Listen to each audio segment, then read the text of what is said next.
Welcome back to another episode of Dentside Depot. Today is going to be an exciting day because we are going to start a project that I've been waiting a long time to do. It's going to be a 12-valve Cummins swap on a 1979 F350 4x4. Today we're going to do a complete overview of everything, so let's get rocking and rolling right now. So here we go. I figured we'd start with the frame. And to begin, so you know that it is an actual F350 4x4. We're going to take a look at the VIN right here. There you go. X36, SKFA, and then I'm not showing the rest of it, but you can see it is an actual X36 truck. This is the truck that I pulled out of a swamp in Doylestown, Pennsylvania. And fortunately for me, the frame is in really good shape. Now the entire body went to the junkyard, but the frame is outstanding. So let's look it over here. You can see it's really nice. And the spots where it's usually pretty bad, it's actually pretty darn good. I did start to cut the cross member out. I'm not gonna talk about today what I'm gonna do with this setup, but I do have something special planned. I also have something special planned for the front suspension that I'm not going to talk about today either. It's actually going to be a new product that's going to be coming out that I'm going to be excited to share with you. As you can see, the frame is in really nice shape. I was worried because when I took the brackets off of the rear, they were so terribly rusted. I thought the frame might have issues, but it really doesn't. Some pitting. That's really about it. So what I did was I took off all of the brackets on this frame. Every single bracket has been removed. Two reasons. Number one, it's a lot easier to strip a frame by hand when the brackets are out. Number two, I want this frame to be completely coated in POR 15, top to bottom, in and out. Everywhere. That is my goal with this frame. That's exactly what's going to happen. And you can see it's in really nice shape all around. So that's really great. All right, so let's go around and let's take a look at all the parts that I'm going to be installing on this truck, and it's going to be a lot. This is going to be a long-term project, probably 6 months, maybe more would be my guess, at least, but I'm hoping for late spring, early summer 2024, I think is realistic. So, starting in the back with the suspension, we're going to be doing Skyjacker springs in the front and the rear. We're going to be upgrading it to Super Duty springs in the rear. I'm still waiting for one of them to come in here. We're going to be using Battle-Born brakes, rear Super Duty spring upgrade. We'll do a video on that. We're going to be putting Hydro Boost on it, of course. We're going to be upgrading the shock brackets. Everything in the back is going to get upgraded. It's not going to be stock at all, anywhere with the rear suspension. The cab that we're going to be using is off of the Crown Vic Swap Supercab truck that I took apart a couple months ago, and it was the whole reason I bought that truck. Now, interesting thing about this truck is I really didn't realize this at first, but it's not the factory colors on it. It's actually Toyota colors. It's a Millennium Silver and something else blue. I forget what it is, but they're Toyota RAV4 colors. And actually, or Toyota 4Runner colors, but I actually really like it. So I'm gonna leave it that way. The interior is very nice. This truck has essentially no rust anywhere. It has a few small spots, like right there. Very minimal. It'll get POR 15 and all cleaned up. The seat is exceptionally nice, as you can see. It just needs to be cleaned. It has a tilt wheel in it. And it's in really good shape. I am going to pull the paint out of the drip rails and POR 15 the drip rails, but this is pretty much the dream cab to start with, as there's no rust anywhere.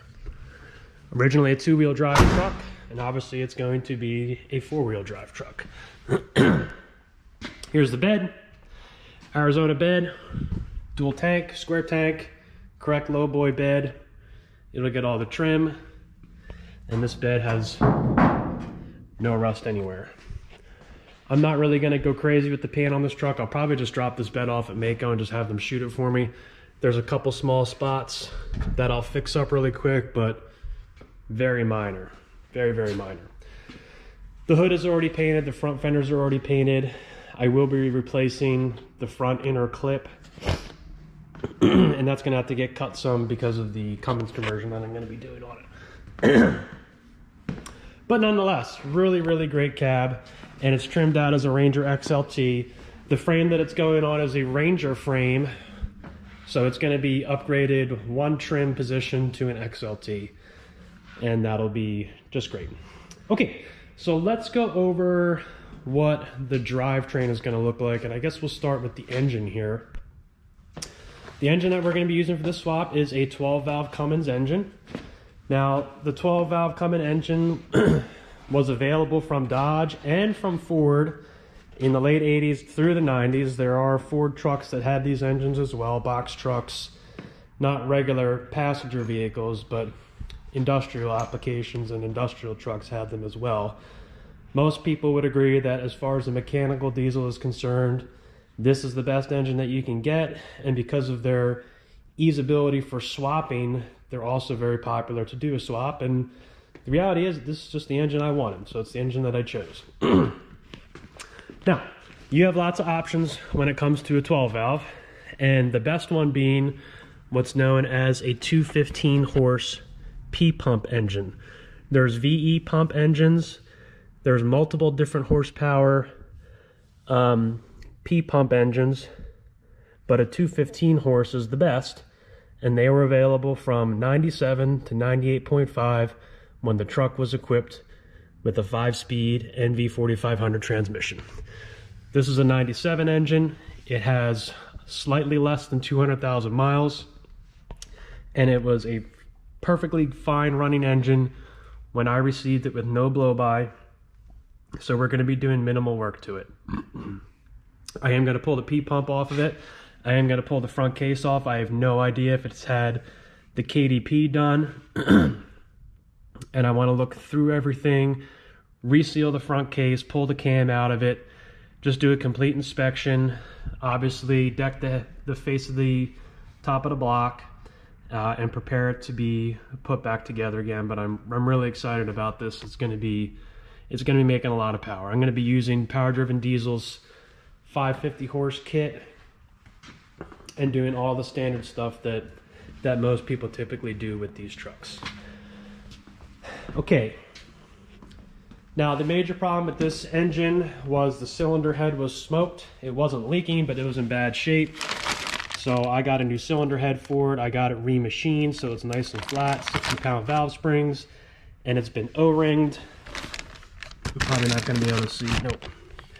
But it has been O-ringed, and the purpose of the O-ring is to prevent it from leaking, obviously.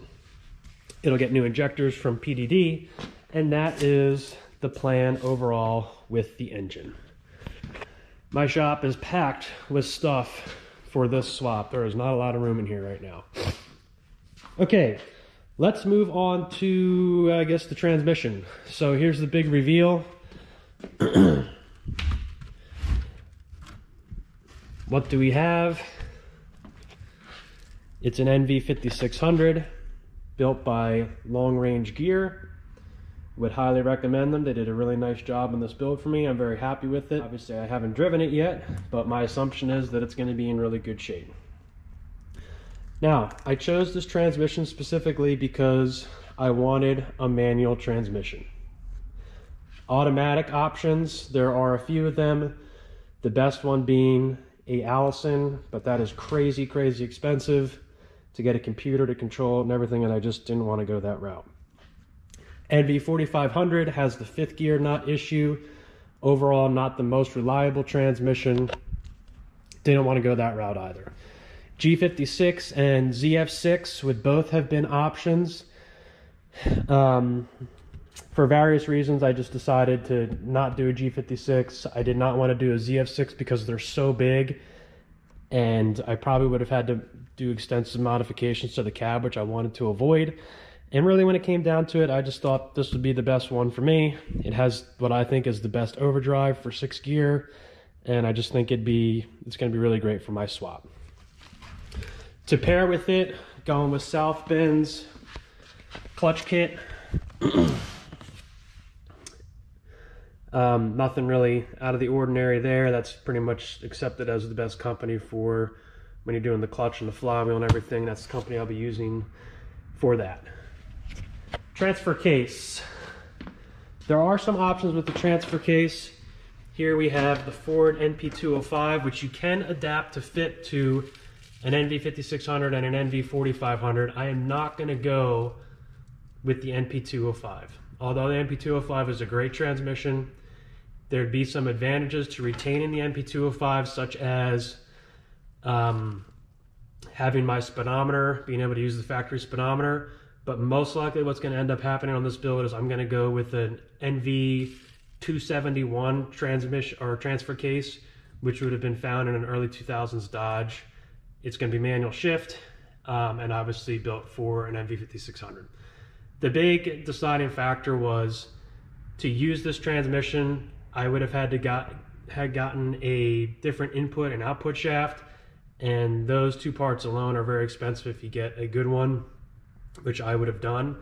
And then of course I would have had to done shift linkages and a custom support to the frame and all of that, and I just didn't want to go that route. So the NV271 can just hang off the back of the transfer case.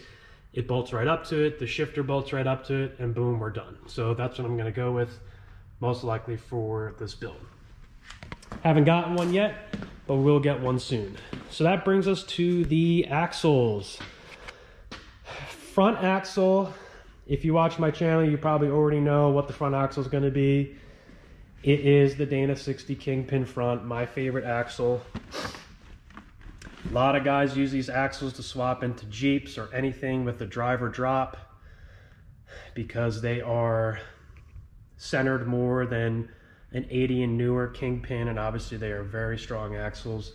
We're going to break this one all the way down. We're going to be doing a massive brake upgrade on it, and we're going to be doing a few other things to make it really trick, including some stronger steering components, and I'm really excited about getting this axle done on the channel, and that will definitely be a future video that I'm looking forward to doing.